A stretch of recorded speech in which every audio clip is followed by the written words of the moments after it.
Bonjour, bienvenue à la pensée du jour. La pensée d'aujourd'hui s'intitule « Aujourd'hui, je choisis la joie ».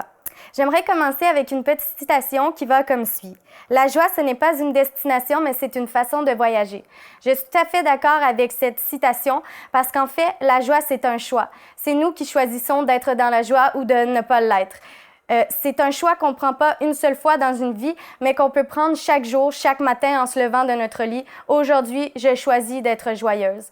La joie ne devrait pas dépendre de nos circonstances, de nos finances, de nos entourages, de notre entourage. Au contraire, notre joie devrait dépendre de notre Sauveur Jésus. On laisse entre ses mains ces choses qui peuvent nous tracasser, puis on choisit sa joie. La joie, c'est un sentiment tellement motivant que Dieu voudrait que tout le monde puisse connaître. Dans Néhémie 8:10, il est dit « La joie du Seigneur sera votre force ». Je peux vous dire que ce verset-là, il a été en application dans ma vie. Il y a quelques années, je suis une personne de nature très, très joyeuse déjà à la base, mais il y a quelques années, il s'est passé des choses dans ma vie. J'ai des amis qui ont quitté ma ville. Je me sentais un peu seule, puis j'ai eu une période assez difficile où est-ce que je me sentais...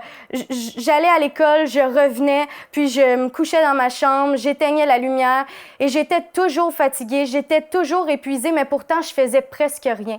Un jour, j'ai dit à Dieu, Dieu, interviens en ma faveur parce que je suis tannée de cette situation. Puis le Seigneur a choisi d'intervenir par sa joie.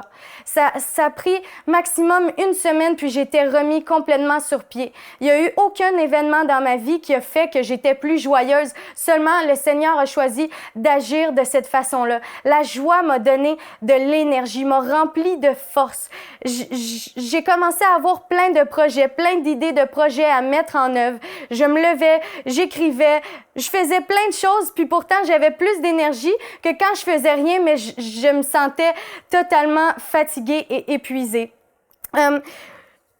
Comment faire pour être une personne joyeuse? Je vous invite à réfléchir à cette question. Il y a des gens pour qui c'est plus facile d'être joyeux, des gens pour qui c'est plus difficile, mais on se doit et on mérite tous d'être joyeux. Je vous invite donc à commencer à réfléchir à des situations, à des sujets de joie pour vos vies. Par exemple, remercier le Seigneur pour votre mari, pour votre famille, pour votre travail. C'est pas tout le monde qui a la chance d'avoir un travail. On peut remercier Dieu pour ces choses-là. Ça peut être des petites choses, ça peut être des plus grandes choses. Votre maison, parce qu'on a des vêtements, on a de la nourriture à manger. Je vous invite vraiment à réfléchir à ces sujets de joie, puis à méditer sur ces choses.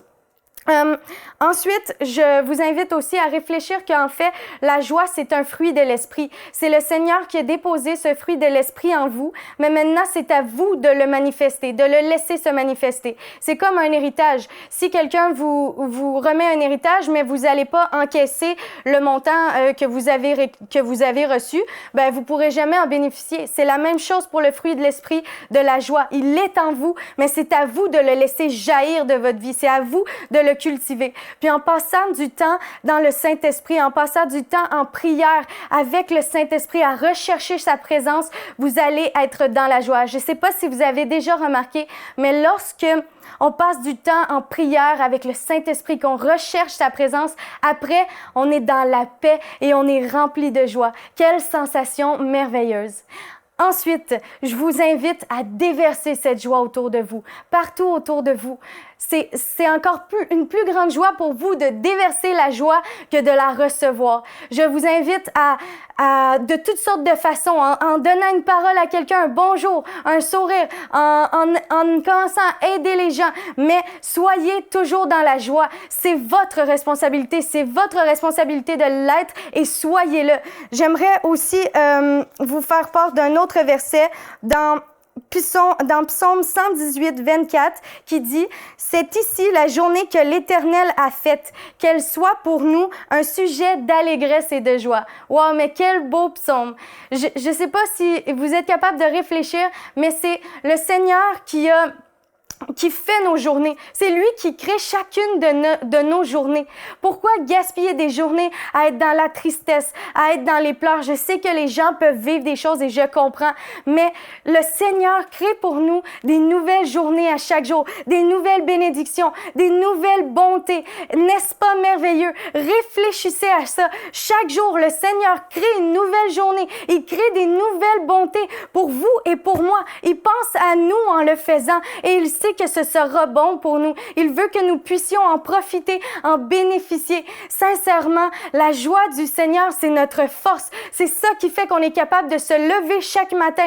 Mais je vous invite vraiment à ne pas laisser cette joie derrière vous. C'est tellement merveilleux quand on se met à vivre cette joie. On est rempli. On peut déverser sur les gens. Les gens peuvent déverser autour d'eux par ensuite. Puis tout le monde est dans la joie. C'est merveilleux, c'est bon et c'est puissant. Je vais finir en priant avec vous pour que vous puissiez être remplis de cette joie, que vous puissiez réaliser comment c'est bon et comment c'est important d'être rempli de ce fruit de l'esprit qu'est la joie. Alors Seigneur, je te remercie pour mes frères et mes sœurs qui m'écoutent. Je te remercie pour la joie que tu as déposée en nous. Je te prie, Saint-Esprit, qu'on puisse de plus en plus cultiver ces temps dans ta présence pour recevoir de toi, être rempli de ta présence, être rempli de ton amour, être rempli de ta joie pour pouvoir ensuite déverser sur tous les autres, Seigneur, qui sont alentour de nous. Oh Jésus, merci pour ta grâce, merci pour tes bontés qui se renouvellent chaque matin pour nous. Seigneur, aujourd'hui, ensemble, on choisit la joie pour que tu puisses être glorifié. Amen. Soyez bénis. Pour aller plus en profondeur, vous pouvez lire et télécharger la version complète de cette pensée du jour sur le site enseigne-moi.com.